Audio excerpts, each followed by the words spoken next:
Capítulo 41. En este estado de cosas, por lo que se refiere a proyectos, esperanzas y relaciones mutuas, empezó el mes de junio en Hartfield. En Highbury en general, no hubo ningún cambio concreto. Los Elton seguían hablando de la visita que iban a hacerles los Suckling y del uso que harían de su landó, y Jane Fairfax se hallaba aún en casa de su abuela.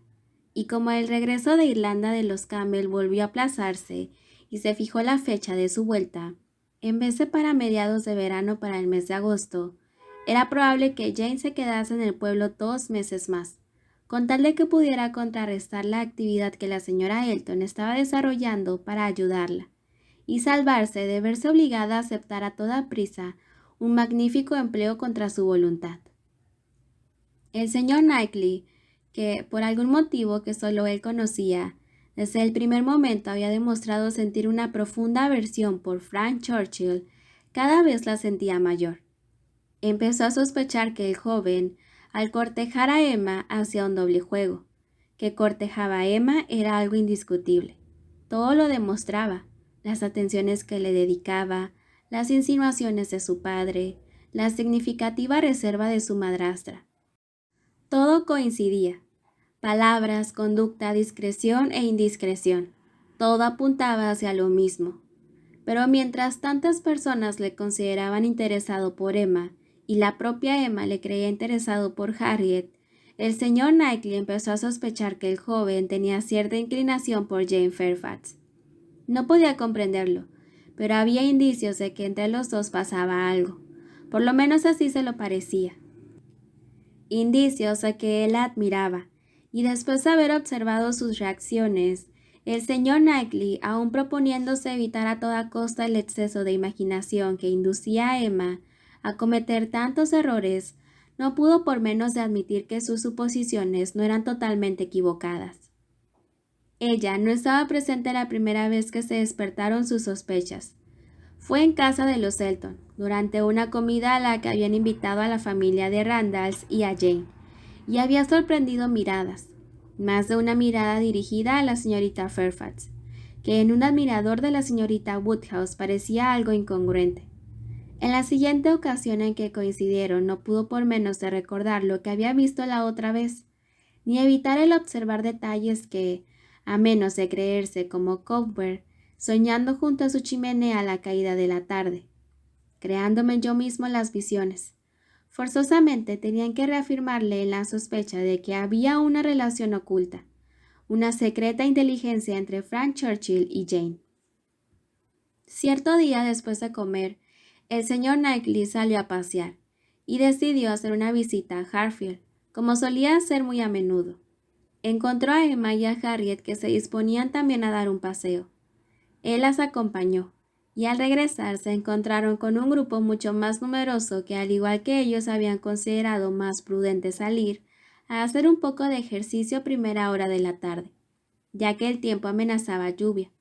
Se trataba del señor y de la señora Weston, y de su hijo, y de la señorita Bates, y de su sobrina, que se habían encontrado por casualidad. Cuando llegaron todos juntos ante la verja de Hartfield, Emma, que sabía que estas eran exactamente la clase de visitas que le gustaban a su padre, insistió en que todos entraran y tomaran el té con él. El grupo de Randalls accedió inmediatamente, después de un discurso francamente largo de la señorita Bates, a quien muy pocas personas prestaron atención. También ella consideró posible aceptar la amabilísima invitación que les hacía la señorita Woodhouse. Cuando atravesaban el jardín, pasó cerca de allí el señor Perry a caballo, y los caballeros hicieron algunos comentarios acerca de su montura. Por cierto, dijo inmediatamente Frank Churchill dirigiéndose a la señora Weston, ¿sigue teniendo intenciones de comprarse un coche el señor Perry? La señora Weston pareció muy sorprendida y dijo, no sabía nada de esas intenciones. Por Dios, pero si fue usted quien me lo dijo. Me lo decía en una carta hace unos 3 meses. ¿Yo? Imposible. Sí, seguro. Lo recuerdo perfectamente. Usted lo mencionaba como algo inminente. La señora Perry se lo había dicho a alguien y estaba muy contenta. Usted decía que había sido ella quien la había convencido, porque opinaba que cuando hacía mal tiempo era muy expuesto a hacer las visitas a caballo. ¿Todavía no lo recuerda? Te prometo que es la primera vez que oigo hablar de ese asunto. ¿La primera vez? ¿De veras? ¡Santo cielo! Entonces, ¿cómo lo sé yo? Debo de haberlo soñado, pero estaba completamente convencido. Señorita Smith, tengo la sensación de que está usted cansada. Supongo que se alegrará de estar ya en casa después de tanto andar. ¿Qué pasa? ¿Qué pasa? Exclamó el señor Weston. ¿Qué decían de Perry y de un coche? Frank, ¿va a comprarse un coche, Perry? No sabes lo que me alegro. Te lo ha dicho él mismo, ¿no? Pues no, replicó su hijo riendo. Parece ser que no me lo ha dicho nadie. Qué raro. Yo la verdad es que estaba convencido de que la señora Weston lo había mencionado en una de las cartas que me escribía a Escombe hace muchas semanas, dándome todos esos detalles. Pero como ella dice que es la primera vez que oye hablar de eso, no hay otra explicación de lo que me he soñado. Yo sueño mucho. Sueño con todo el mundo de Highbury cuando estoy lejos de aquí. Y cuando ya he terminado con todos mis amigos íntimos, entonces empiezo a soñar con el señor y la señora Perry. Sí que es extraño, comentó su padre, que hayas tenido un sueño tan lógico y tan verosímil sobre gente en la que no es probable que pienses mucho en Escombe. Perry que se compra un coche, y su mujer que le convence para que se lo compre, por motivos de salud. Exactamente lo que ocurrirá un día u otro, no tengo la menor duda, solo que ha sido un poco prematuro. Qué cosas tan lógicas llegan a soñarse a veces, ¿verdad? Y a veces, en cambio, qué cantidad de absurdos. Bueno, Frank, desde luego tu sueño lo que demuestra es que piensas en Highbury cuando estás ausente. Emma, creo que tú también sueñas mucho, ¿verdad?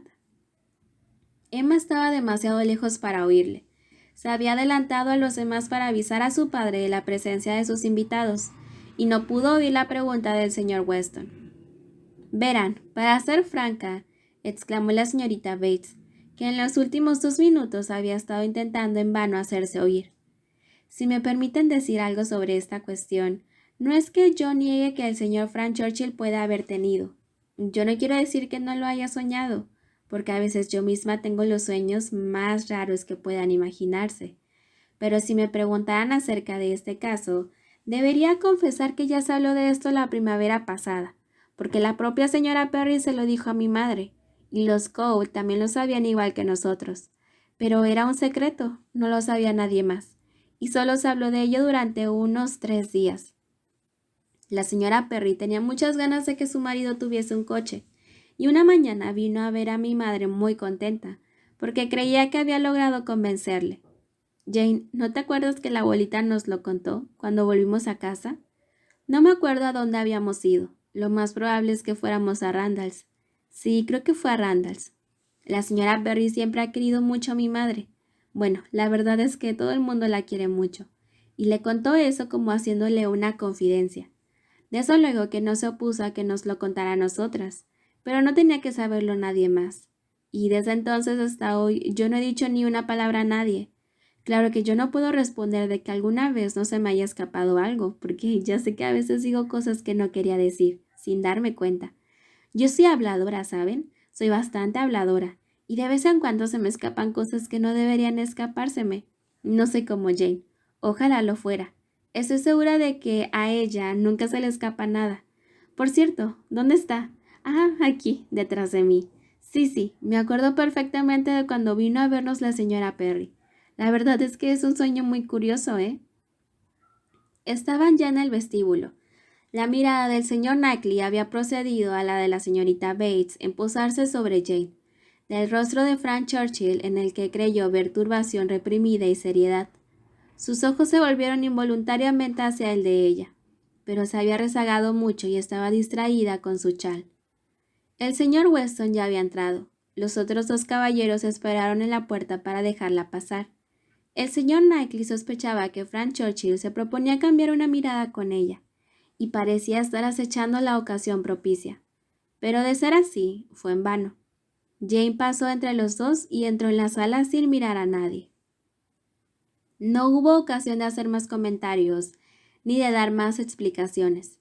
Se admitía lo del sueño, y el señor Knightley tuvo que sentarse junto con los demás, alrededor de la gran mesa circular tan moderna que Emma había introducido en Hartfield, y que solo Emma hubiese podido tener autoridad para poner allí y convencer a su padre de que se usara, en vez de la pequeña Pembroke en la que, durante 40 años, se había servido 2 de sus comidas diarias. El té pasó sin incidentes y nadie parecía tener prisa por irse. «Señorita Woodhouse», dijo Frank Churchill, después de haber revuelto los objetos de la mesa que tenía a sus espaldas y que alcanzaba con la mano. «¿Se han llevado sus sobrinos los abecedarios? ¿Aquella caja de letras? Solía estar aquí. ¿Dónde está? Es una velada un poco triste, casi debería considerarse como de invierno más que de verano. Una mañana nos divertimos mucho con aquellas letras. Me gustaría volver a jugar a los acertijos». A Emma le gustó la idea. Trajo la caja y la mesa pronto quedó cubierta por las letras del abecedario, que nadie más, excepto ellos dos, parecía dispuesto a manejar. Enseguida empezaron a formar palabras que se intercambiaban entre sí o que presentaban a cualquiera que quisiese descifrar el acertijo. Lo apacible del juego lo hacía particularmente grato al señor Woodhouse, que a menudo había tenido que soportar juegos mucho más movidos que había introducido en la casa del señor Weston. El padre de Emma ahora era feliz, lamentando con melancólicos acentos la marcha de los pobres niñitos, o comentando con satisfacción, cuando alguna letra se extraviaba cerca de su sitio, lo bien que Emma había sabido dibujarlas. Frank Churchill puso una palabra delante de la señorita Fairfax. Esta, después de lanzar una rápida mirada a su alrededor, se aplicó a descifrarla. Frank estaba al lado de Emma, Jane enfrente de ellos, y el señor Knightley, situado de tal manera que podía verles a todos, y su propósito era ver todo lo que pudiese sin demostrar que estaba observándoles. La palabra fue descifrada, y Jane apartó las letras con una leve sonrisa. Si hubiese querido que se mezclaran con las demás y que la palabra no pudiera recomponerse, hubiera tenido que mirar a la mesa en vez de mirar a los que tenía enfrente, ya que las letras no se mezclaron. Y Harriet, que seguía con atención todas las palabras nuevas, al ver que no salía ninguna por el momento, recogió la última y se afanó por descifrarla. Estaba sentada al lado del señor Knightley y se volvió hacia él para pedirle que le ayudara. La palabra era error, y cuando Harriet la proclamó triunfalmente en voz alta, la única reacción de Jane fue ruborizarse. El señor Knightley relacionó aquello con el sueño, pero no acertaba a comprender qué tenía que ver una cosa con la otra. ¿Cómo era posible que la agudeza y la intuición de Emma estuvieran tan embotadas como para no darse cuenta de todo aquello? Temía que allí había algo oculto. A cada momento tenía indicios de que en ellos había una falta de sinceridad, un doble juego. Aquellas letras solo le servían para un disimulado galanteo. Era un juego de niños que Frank Churchill había elegido para ocultar otro juego de más importancia, secretos. Siguió observándole con gran indignación, y también con alarma y desconfianza, al ver hasta dónde llegaba la ceguera de sus dos compañeras. Vio que preparaba una palabra corta para Emma, y que se la presentaba con un aire de forzada seriedad. Vio que Emma la descifraba enseguida, y que la encontraba muy divertida, aunque por lo visto había algo en ella que la obligaba a no darle su aprobación, porque le oyó decir: «No, por Dios, eso sí que no, es demasiado». Luego oyó que Frank Churchill le decía, mirando de reojo a Jane: «Sí, sí, se la daré. ¿Se la doy?». Oyó claramente que Emma se oponía vivamente entre risas. «No, no, no, no lo haga. Eso sí que no, no debe hacerlo». Sin embargo, ya estaba hecho. Aquel joven tan galante que parecía amar sin sentir emociones y elogiarse a sí mismo sin complacencia, tendió inmediatamente la palabra a la señorita Fairfax, rogándole con una insistencia particularmente cortés que intentara descifrarla. La desmedida curiosidad del señor Knightley por saber qué palabra era, le hizo aprovechar todas las oportunidades para mirar de reojo, y no tardó mucho en darse cuenta de que la palabra en cuestión era Dixon. Jane Fairfax pareció haberla descifrado al mismo tiempo que él. Desde luego a ella debía de serle más fácil el acertijo, ya que penetraba en el sentido oculto que poseían aquellas 5 letras dispuestas de aquel modo. Evidentemente quedó muy contrariada. Levantó los ojos, y al ver que la miraban se ruborizó más de lo que antes había observado el señor Knightley. Se limitó a decir: «No sabía que también valían los nombres propios». Apartó las letras con enojo, y pareció decidida a no intentar descifrar ninguna otra palabra que le propusieran. Volvió el rostro de los que le habían dirigido aquel ataque, y miró hacia su tía. Sí, querida, tienes mucha razón», exclamó ésta antes de que Jane tuviera tiempo de decir nada. «Precisamente ahora mismo lo iba a decir. Sí, ya es hora de que nos vayamos. Está anocheciendo y la abuelita nos espera. Es usted muy amable, pero tenemos que decirle adiós». La rapidez con la que se levantó Jane demostró que tenía tanta prisa por irse como su tía había imaginado. Inmediatamente se puso de pie y abandonó la mesa, pero fueron tantos los que se levantaron también que se produjo una cierta confusión, y el señor Knightley creyó ver que alguien empujaba ansiosamente hacia la muchacha otra serie de letras, que ella apartó con un ademán brusco antes de mirarlas. Luego buscó su chal. Frank Churchill le ayudaba a buscarlo. Iba oscureciendo y en la sala había una gran confusión. El señor Knightley no hubiera podido decir cómo se despidieron. Él, una vez hubieron ido los demás, se quedó en Hartfield, muy preocupado por todo lo que había visto. Tan preocupado que, cuando se encendieron las velas, como para crear un ambiente propicio a las confidencias, pensó que debía, sí, que debía, sin ningún género de dudas, como amigo leal, insinuar algo a Emma, hacerle alguna pregunta. No era capaz de verla en una situación de peligro como aquella sin tratar de defenderla. Era su deber. «Por favor, Emma», dijo, «¿puedo preguntar en qué consistía la gracia, la malicia de la última palabra que les han dado a usted y a la señorita Fairfax para descifrar? He visto la palabra y tengo curiosidad por saber por qué ha sido tan divertida para la una y tan poco divertida para la otra». Emma quedó muy turbada. No podía ni pensar en darle la verdadera explicación, pues aunque estaba lejos de haber visto disipadas sus sospechas, se sentía realmente avergonzada de haberlas comunicado a alguien. «Oh», exclamó visiblemente nerviosa. «No quería decir nada, una simple broma entre nosotros». «Una broma», replicó él gravemente, «que solo les hizo gracia a usted y al señor Churchill». Él esperaba tener una respuesta, pero no la obtuvo. Emma prefería hacer cualquier otra cosa menos hablar. El señor Knightley permaneció en silencio durante un rato haciendo conjeturas. Por su mente cruzó la posibilidad de una serie de peligros. Inmiscuirse en vano. La turbación de Emma y su reconocimiento de su intimidad con Frank parecían ser como una confesión de que sentía un gran interés por él.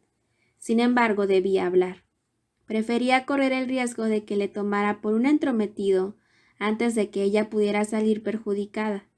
Prefería cualquier cosa antes de quedarse con la mala impresión de que hubiera podido evitarle algún mal. «Mi querida Emma», dijo por fin, de la manera más afectuosa, «¿cree usted que conoce perfectamente el grado de amistad que existe entre el caballero y la dama de los que estamos hablando?» «¿Entre el señor Frank Churchill y la señorita Fairfax?» «Oh, sí, perfectamente. ¿Por qué lo pone en duda?» ¿No ha tenido en ninguna ocasión motivos para pensar que él sentía una gran admiración por ella o viceversa? «Oh, no, nunca», exclamó Emma con gran apasionamiento. «Nunca, ni por una fracción de segundo se me ha ocurrido esta idea. ¿Cómo es posible que se le haya ocurrido a usted?» «Últimamente he creído ver indicios de que existía algo más que amistad entre ellos. Ciertas miradas significativas que no creo que ellos supieran que alguien iba a interceptar». «Casi me hace usted reír.